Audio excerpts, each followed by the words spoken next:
everyone! Good morning! Welcome back to my channel. Ayan, for today's video, ang pag-uusapan natin ay ang isang bestseller na cough remedy. Ayan, ito ay isang mucolytic. Ito po ay almost 4 box na by 10 pieces ang nabibenta namin per day kasi nga malakas po sa tao.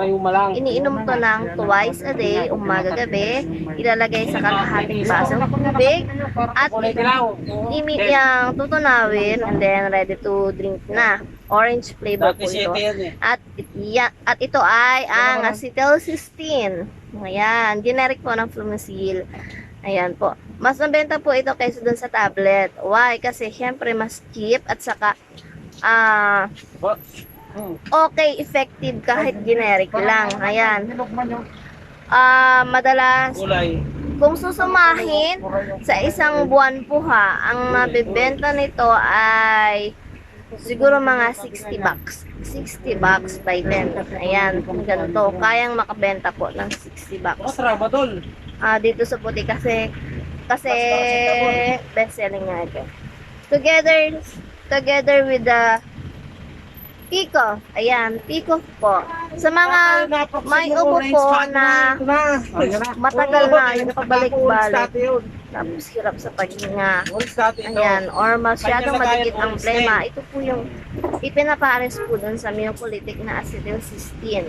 Why? Kasi yung acetylcysteine ang tunaw ng plema at the same time, ito yung pinapares kasi yung mga niinom nun is yun nga, nahihirapang huminga. Meron pong salbutamol content ito.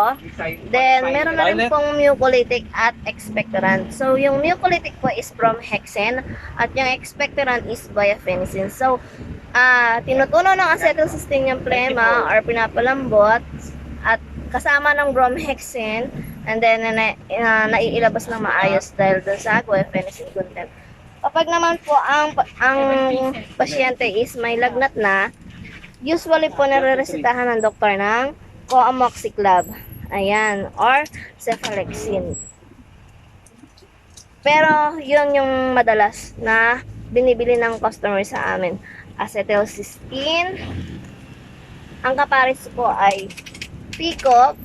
Ayan, Pico. Tablet. And then, ang Coamoxiclav. Ayan. Generic lang po. Ang pinaka-branded lang po dito is yung Pico. Kasi wala po kaming generic nun. Ayan. Meron po kami isang customer dito. Siyempre, wala na pong pera. Takot pumuntang hospital. Since yung po ay na madalas binibili dito ng ibang customer. So, kaysa naman magpareseta siya, hirap na kasi yung anak niya. Talagang hinihika na dahil nga dun sa madikit na plema nung nakakapit sa baga. Ayan. Hindi nakapasok sa Pure Gold nagtatrabaho, hindi na nakapasok kasi nga dahil doon sa bunya, nilalagnat, masama ang pakiramdam. Yun yung ininom, within 1 week, nag-okay na po yung pakiramdam ng pasyente. Ayan.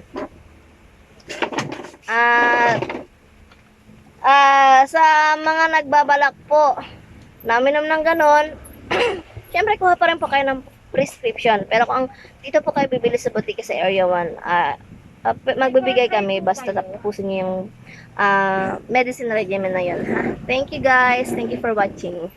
May bumibili na.